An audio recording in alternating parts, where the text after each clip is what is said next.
और उद्धव ठाकरे जो है दोनों के अंकल, बाला साहेब के ब्रदर इन लॉ। सर आप आज इधर आए, आपको कैसा लग रहा है? मुझे बहुत खुशी होगी कि ऐसे मौके पे हम अपन एक साथ बैठते हैं, एक दूसरे की मंजिलाई होती है, और यही एक बहाना है कि जो रिश्ता बढ़ाना कैसा, जो अपने दिल में जो कुछ मिसअंडरस्टैंडिंग रहती है वो दूर होती है और लोग एक तरफ से खुशी से और आगे बढ़ने की कोशिश करते हैं। और मुझे यही दुआ करता हूँ कि आप सब लोग इसी तरह रहो और महाराष्ट्र में और हिंदुस्तान में एक साथ मिलकर सबको, देश को बढ़ाओ। इतना ही मेरी। सर अख्तर रिजवी साहब और रुबीना मैडम ने आज आपको पर्सनल इनवाइट किया। जी सर। और आज आप आए इतना टाइम लेके। मैं बहुत खुशनुमा करता हूँ कि दोनों ने बहुत मुझे इज्जत दी और मुझे रही दोनों की तरफ से और हमारे पूरे परिवार की तरफ से मैं उनको धन्यवाद देना चाहता हूँ और उनकी लंबी उम्र में हो, यही भगवान की तरफ मेरी प्रार्थना है। तुझा भगवान उनकी बहुत बहुत बढ़िया आयुष्य दो, यही मेरी सोच है। देना चाहेंगे, क्या शुभकामना देना चाहेंगे? मैं रिजवी साहब, डॉक्टर रिजवी और है मैम रुबियाना मैम हमारे बहुत करीब के हैं और एमसीए में हम लोग साथ में काम करते हैं। तो इनफैक्ट मेरा ज़्यादा तबीयत ठीक भी नहीं है तो भी मुझे आना पड़ा क्योंकि ये हमारे बहुत करीब है। सर क्या शुभकामनाएं देना चाहेंगे लोगों को, क्या शुभकामनाएं देंगे ईद के मौके पर? नहीं, लोगों को यही शुभकामनाएं देना चाहूँगा कि मेहनत करे और तरक्की करिए। ईद के लिए मैं सबको मुबारकबाद देना चाहता हूँ। बहुत बहुत शुक्रिया। Thank you. रिजवी की ओर से ये कार्यक्रम आयोजित किया गया है, ईद पर क्या शुभकामनाएं देना चाहेंगे? नहीं, सबसे पहले जैसे आपने कहा ईद मुबारक हो सबको। माशाल्लाह ये रमज़ान बहुत पुरखलूस गई, बेहतरीन गई और सारे हमारे रोज़े, नमाज, तरावी, इबादत बेहतरीन तरीके से अल्लाह इन सबको कबूल फरमाया। जिन्होंने कुरान शरीफ पढ़े, तरावियाँ पढ़ी, अल्लाह वो सबको कबूल फरमाए। ये मुक़द्दस महीना रहता है जिसमें 70% सवाब होता है। इससे सारी कौम मिल्लत जो है पूरा इसमें जुट जाती है कि इसमें इबादत करके ज़्यादा से ज़्यादा, वो कहते हैं कमाने का महीना होता है, लोग अमूमन पैसे कमाने के दौड़ में रहते हैं, लेकिन ये मुबारक महीना होता है जिसमें रहमतों को कमाने की कोशिश करते हैं क्योंकि फ़ायदा इतना 70% ज़्यादा होता है। तो माशाल्लाह बहुत खुश मिजाज रहा। कोविड के काल के बाद 2 साल जो हालात रहे हमारे, अल्लाह के हमारे घर बंद थे, आज अल्लाह का घर खुल गया। उसके बाद जो है हम सबको मस्जिदों में नमाज़ पढ़ने मिला, ये बहुत बेहतरीन रहा क्योंकि कौम ने बहुत तकलीफ़ों से गुज़रे, सारे लोगों ने, कौम ने, हमारी हर एक ने गुज़रा। तो ये माशाल्लाह बहुत अच्छा रमज़ान रहा। मुझे लगता है एक सदी के बाद हमने बहुत अच्छा रमज़ान निभाया और सेहत के निस्बत से भी इतना बेहतरीन रहा क्योंकि आप रोज़े रखते हो तो उतने घंटे जब आप कुछ नहीं खाते हो तो आपकी ज़हनी तौर पर आप ज़्यादा फोकस रहते हो और बाकी भी आपके अंदर जो फुर्ती आती है। ज़रूर रोज़े के दौरान थोड़ा सा आदमी कमज़ोरी फील करता है, लेकिन फिर अगेन रोज़े रमज़ान के बाद जो तंदुरुस्ती और जो ऊर्जा जिसे कहते हैं आने के बाद माशाल्लाह बहुत बेहतरीन रहा। हम लोग तो सब दुआ कर रहे हैं कि भाई हर साल की तरह इस साल भी। रिजवी साहब ने और मिसेस रिजवी ने बहुत खूबसूरत ये प्रोग्राम रखा है। अल्लाह इनको कामयाब रखे, रिजवी साहब को सेहत, तंदुरुस्ती, आफिया अता फरमाए। रिजवी साहब हमारे बहुत ही अजीज़ है, मिसेस रिजवी भी बहुत हमारे अजीज़, बहुत ही करीबी हैं और माशाल्लाह इन्होंने बहुत खूबसूरत कार्यक्रम रखा। अल्लाह इन्हें जो है इस प्रोग्राम की निस्बत से लोगों की दुआएं और मिलेगी। बहुत बहुत शुक्रिया। सबसे पहले तो ईद की ढेर सारी शुभकामनाएं और आज रिजवी की ओर से जो कार्यक्रम आयोजित हुआ है, क्या कहना चाहेंगे, क्या शुभकामनाएं देना चाहेंगे? सबसे पहले तो मैं अपनी जानिब से तमाम देशवासियों को, दुनिया भर के तमाम लोगों को ईद मुबारक पेश करूँगा। सबको बहुत बहुत बहुत ईद मुबारक। दुआ अल्लाह सुब्हानहू तआला से कि अल्लाह आपके रोज़े, नमाज़ों को कबूल फरमाए और सबकी जायज़ दुआओं को कबूल करे और हमारे देश में अमन शांति बनी रहे।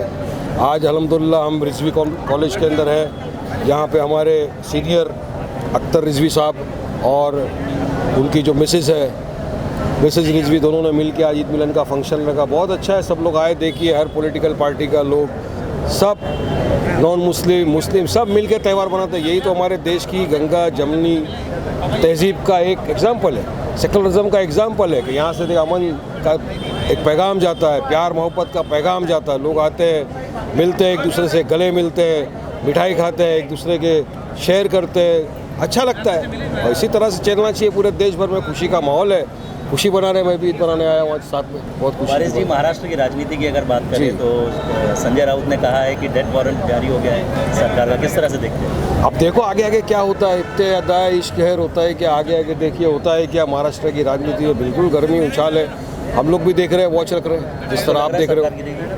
आपको लग रहा है सरकार गिरेगी? अब सरकार गिरेगी, स्टेबल रहेगी, उठेगी, ये सब चीज़ तो वक्त दिखाएगा, वक्त तय करेगा आगे क्या होता है। हम लोग भी सब फिंगर क्रॉस है, वॉच रखे हुए हैं इसके ऊपर। इसके अलावा अतीक अहमद को लेकर भी मामला काफ़ी गर्म है, उस पर क्या कहना चाहेंगे?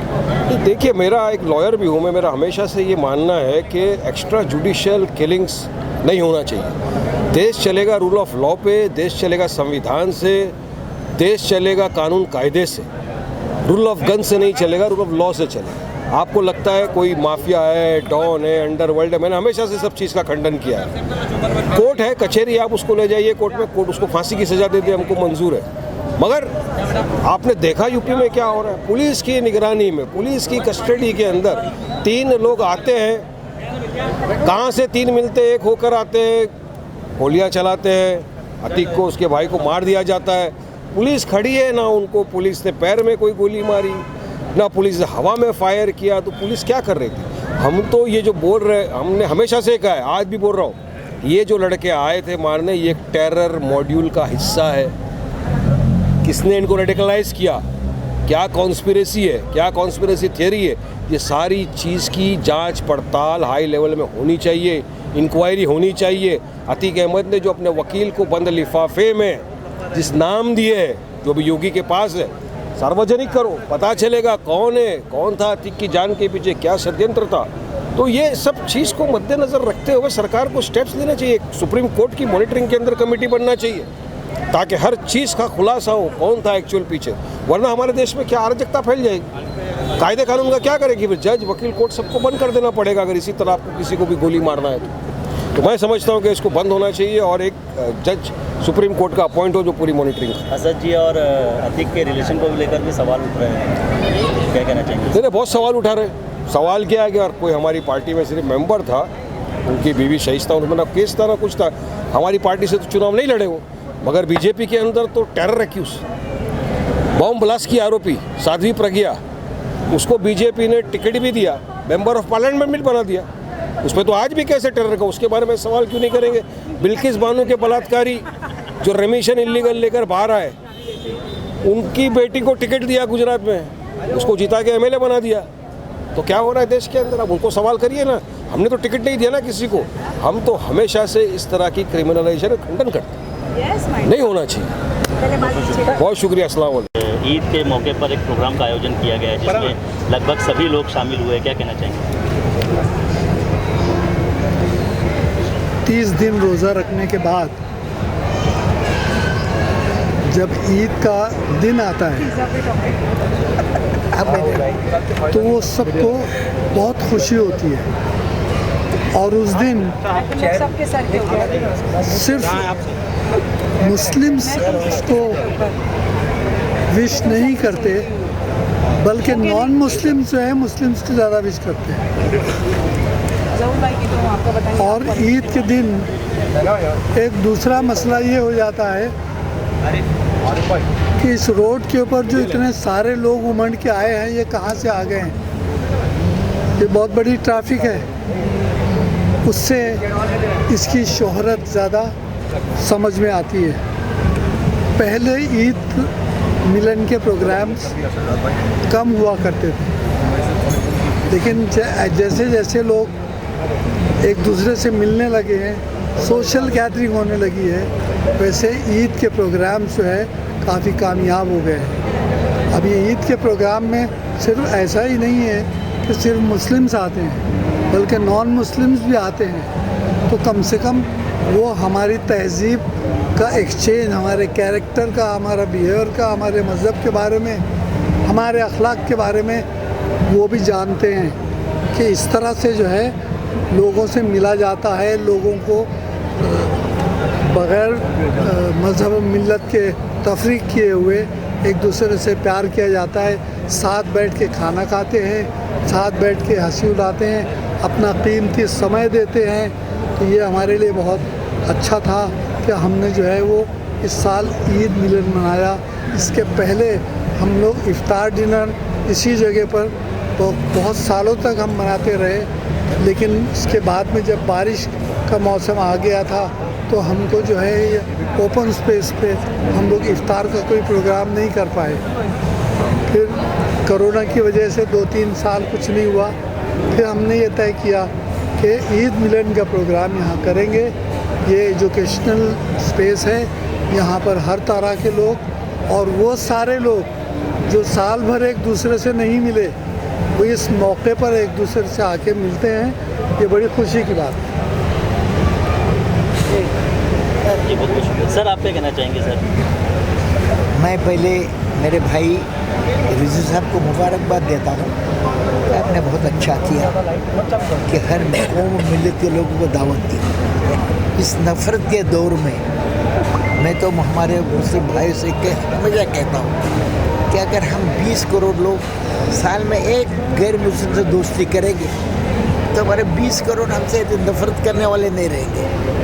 मैं चाहता हूँ मेरा भाई इस तरह के प्रोग्राम हमेशा करते रहे और हर कौम और मिलत के लोगों को ईद मिलन जैसे हमारे लोग दिवाली मिलन करते हैं या कुछ करते हम करते रहे, ताकि ये एक बड़ा अच्छा तरीका रहेगा कौमी एकजुटता का और सब कौमों को एक साथ मिलाने का।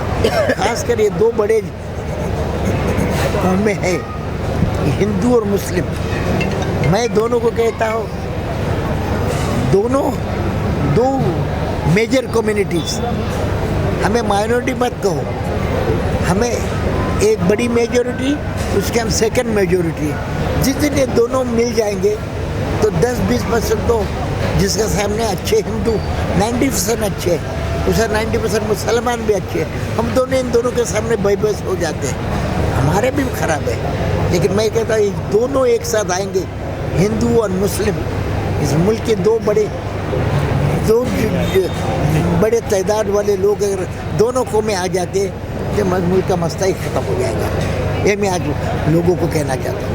बहुत बहुत शुक्रिया सर, शुभकामनाएं। और आज जो कार्यक्रम आयोजित किया गया है रिजवी सर की ओर से, क्या कहना चाहेंगे? सबसे पहले सबको अस्सलाम वालेकुम, सबको ईद मुबारक। ये दोनों मेरे सरपरस्त है, मेरे वालिद के बड़े अजीज़ हैं डॉक्टर अख्तर रिजवी साहब और डॉक्टर पाटंकर साहब, और इनको देख के मुझे अपने वालिद की और भी ज़्यादा याद आती है। और मैं ये बताना चाहता हूँ कि कॉलेज जब खुला था 86 में डॉक्टर साहब 85 में, तो पहले साल में सबसे पहला स्टूडेंट मैं था। माशाअल्लाह। मैं इसी कॉलेज का पढ़ा हुआ हूँ, तो मुझे ऐसा लगता है मैं अपने घर आया हूँ। और इससे अच्छी चीज़ क्या महसूस हो सकती है कि आज, पहले मैं स्टूडेंट था, आज मैं स्टेज पे बैठा हूँ। ये ऊपर वाले की और मेरे वालिद की और बुज़ुर्गों की, इन बुज़ुर्गों की दुआओं का नतीजा है। और मैं तहे दिल से सबको, इनका खास करके डॉक्टर साहब का, रुबीना आपा का बहुत बहुत शुक्रगुज़ार हूँ कि उन्होंने मुझे बुलाया, और डॉक्टर आबिद साहब का, डॉक्टर खालिद साहब का, डॉक्टर पाटंकर अंकल का हमारे। And wishing all my brothers across Hindustan. जो लफ्ज़ है वो ह और म से बनता है, ह से हिंदू, म से मुसलमान। तो हम सब एक है और हम सब का खुदा भी एक है। Thank you.